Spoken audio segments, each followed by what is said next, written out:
everyone, and welcome to another Helm to Tower video. This is going to be another video in my series of introing Destiny 2 to newer players. So if you're not familiar with Destiny 2 and all of its system mechanics, this will be another video to help you out. I thought I'd go over something that is pretty commonly known to a lot of Destiny 2 players, but it's something that might be a little confusing to new players, and that is how to level and progress. As you'll see, everything is tied to this big old fancy number here. Right now it says I'm 1367, or as you can see, I am 1350 gear, power score, and I have a plus 17 bonus. That plus 17 bonus, you can see it comes from my seasonal artifact, which is this thing, the Synaptic Spear, since we're in Season 16 for Destiny 2, the Witch Queen. You're getting a power level bonus from that. I'll go into more depth with what this is, and as you'll see, I'll open up this menu real quick here. There's a bunch of mods you unlock here that are tied specifically to this season, Season 16, which is called Season of the Risen. I'll go more in depth of what these mods mean in another video, but for now we're just going to be focusing on the basics of what does this power score do for me, what does it mean, how do I level it up, and I'm going to show you all that here now. As you can see, I pulled out some basic gear for my collections just to kind of give you a starting idea of when you first boot up the game and pick one of your classes. I'm on a hunter here, but if you pick any class and start from the very beginning, your base level power is going to be 1350 for starting out, no matter what.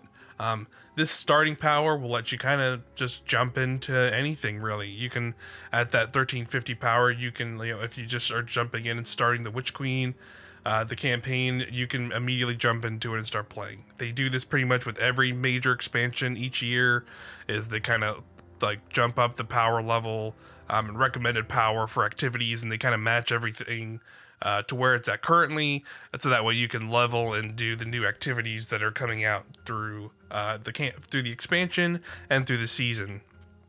And kind of your goal here is to get up to 1550 power, which is your soft cap, and then you're gonna go beyond that by doing more specific activities to get up to 1550, which is your power cap, and then 1560 is now the pinnacle cap. Why you want to do that is because you'll see here as I scroll through some of these activities, this Wellspring activity, which is here on the Throne World, which is an activity you unlock by playing through the Witch Queen campaign. And you can see the recommended power is 1510. So that means you need to be up to 1510 to even kind of stand a chance of surviving or doing any damage. It'll straight up kind of, if you're way too low and try to jump into this activity, it's going to straight up not let you even do any kind of damage or do anything at all unless you're near this 1510 recommended power. So that's why you kind of want to level up, is some of these activities are kind of barred from doing, like this this preservation mission here on the Throne World is 1540. The raid itself, the Valve Disciple, the new raid, is 1520. So if you want to do some of the coolest end game content in Destiny 2, you do need to power up. But how do you do that is a good question. And so basically what you're going to do starting out is, like I said, you start at 1350. By doing various activities or bounties or everything, this is how you accrue that XP for your artifact powers, so you'll just get some levels from that. But other than that, you'll just start playing various activities. You can play like I said, the Witch Queen campaign. There's some starting activities like these Vanguard ops, which are kind of like your PvE multiplayer. It's a cooperative little adventures that you can go through and shoot stuff, like in Destiny you do. It starts at 1350, so you can just jump into that right away. If you like PvP, some modes like Control here or these other modes down below, you can jump in right away and start doing. You could do that for things like Iron Banner, but I will say it'll has it listed there that level advantages are enabled, so that means other players can be at a higher levels in those 1500 levels and pretty much just cream you. So I definitely recommend leveling up before you jumping in there. But yeah, you can just kind of do whatever to start once you're at 1350, and that way that'll slowly get you gear for all your different slots, and then you'll equip things like I'm doing here. I'll go ahead and just equip all my kind of current armor, and as you can see, as I'm equipping things, that number is just going up because my gear is a higher power. So I can see my legs here, 1557. I'm going to put that on, bump it up, put on this robe, put on some weapons here. See what my highest is here. This 1558 fusion rifle. Let's put that on. I've been working on this auto rifle, so we'll throw that on. And then we'll throw on this hand cannon. So you can see that bumped me up to 1555 already, just because I've been doing various activities to get me up to that level. And then my artifact level bumps me up a little bit more to that 1572. But again, yeah, sorry to go over it again. 1350, you can just kind of do whatever activities you want. Just jump in and start playing what you want. You'll start getting weapons and gear dropping, and that'll slowly level you up to the soft cap, of 1500. Once you hit 1500, you'll notice that some of those random drops will kind of just be capped out at 1500. And what you're going to have to start doing is you'll start seeing these icons all over your map, these little gold kind of circles. These are telling you where activity weekly challenges are. So you'll see as I hover over these Vanguard ops, it now has a weekly challenge of completing this playlist with the activities Elemental Burn. If I do 3 Vanguard ops with that burn, I will get a Pinnacle Gear, which will, Pinnacle Gear will give you like a +4 or 5, I don't know the exact number, but basically it'll start pushing you over that soft cap of 1500. So let's say you do this, you can check which the Elemental Burn by clicking on this here. If you go over here, it says Void Singe. That means you'll want to run 3 Vanguard strikes or battlegrounds with Void 3 times, and on a Void subclass 3 times. Once you do that, you'll get that Pinnacle Gear drop, and let's say you're at 1500. This will drop at like 1505 or 15 whatever the plus advantages is for one of your slots of armor. So you could get like a 1505 chest piece or a 1505 like weapon in any of these slots, and you want to slot that in, and that'll start bumping your number up, this power level number up even more. So you'll go from, so you'll do those weekly challenges across the various activities. You'll also see that some of them, like here's on the Throne World with the expansion, there's a ton to do here.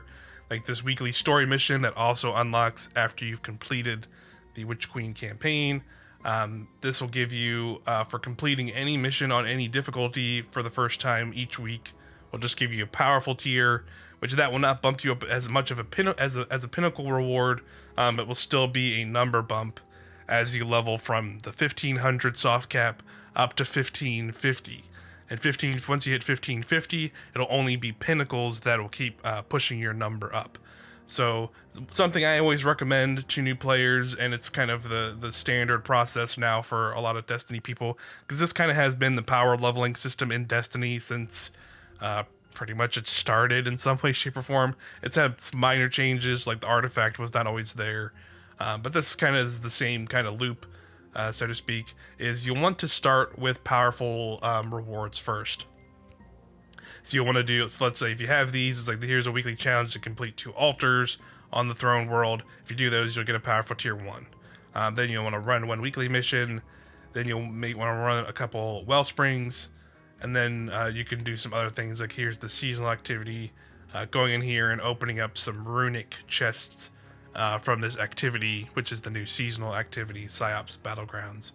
Running 2 of those, or opening 2 of those will get you another powerful drop and push you over. So there's a ton of other activities to do that for, and slowly get those numbers up. Another thing is like doing bounties for the various vendors at the tower. So you have like Zavala here for the Vanguard ops, so you'll do 8 bounties for him in a week, and then there's Crucible, which do 8 Crucible bounties, doing some bounties for the Gunsmith a week. Those will all reward you powerful tier items. And you'll want to do as much of those as you can before you want to do pinnacle rewards, because getting those powerful bumps will make your pinnacles at the end of the week that much higher. And so those are, again, weekly challenges. That means every week at a weekly reset, which is usually on Tuesdays if you're in the US. I'll throw the time up on screen, and you can kind of, if you're in different places in the world, you can kind of use that time to figure out where yours is. But in the US, is usually like, I think, 10 a.m. Pacific time, 1 p.m. Eastern. Those are the times I know for sure in my head. But I'll throw the time up on the screen so you can see it there. But yeah, that's kind of your basic loop overall, really, though, is at weekly reset, you'll get all of these weekly challenges back. You'll, if you're still leveling, you'll want to get into these powerful tiers first, and then you'll eventually hit that 1550 cap by doing that, and then you'll start doing your pinnacles, which usually are all kinds of activities as well, like doing Vault of Glass here is actually a powerful tier reward now, but that's because the new raid is here, which is Valve Disciple, and that'll give you a pinnacle drop as well. Doing this preservation mission is a pinnacle drop as well, and that'll get you up into those 1550s and 1560s. You can see I'm, like I showed earlier, I'm 1555 now, so that means I'm mainly trying to get those pinnacles done for the end of the week.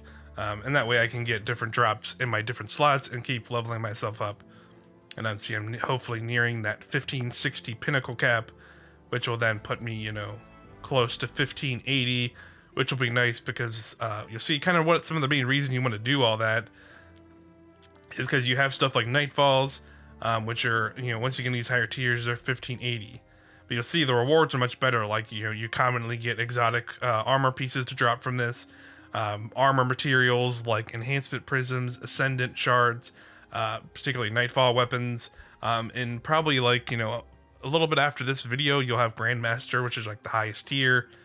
Those will probably actually be a bit higher than 1580, but it caps you at around that power level anyway, so the artifact score matters a little bit less. But that pretty much guarantees you get these various materials and exotic armor, as well as adapt versions of the Nightfall weapons that are only available in that playlist.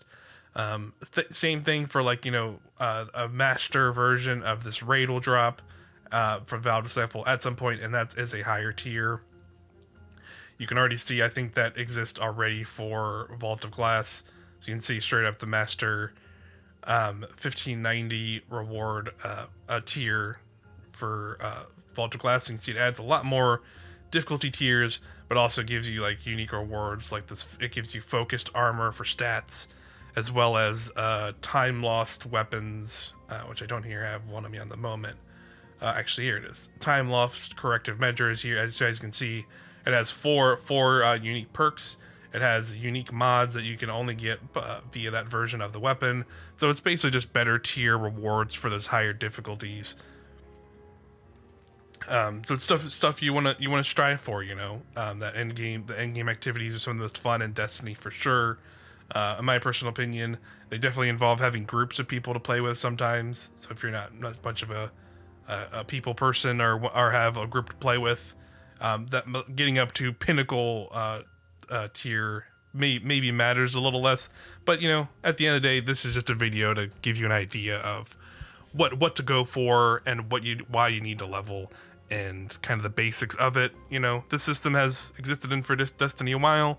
I would try and get familiar with it and figure it out. It's not too complicated. Like I said, it's just play as much as you want when you're 1350 up to that 1500 soft cap, and then start doing the weekly challenges and look out for what those ask you to do.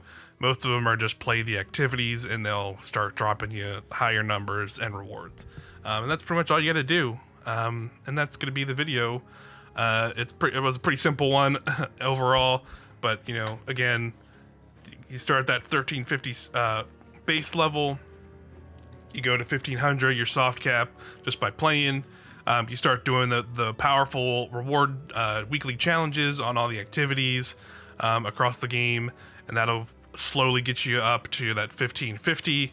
And then if you want to go even further, go for the pinnacle rewards, and that can get you to 1560, and that'll get you the most ready to take on things like the raid and other higher tier challenging content like Grandmaster Nightfalls, or if you want to do trials or Iron Banner and stuff, you'll be way more leveled up and prepared to do those activities.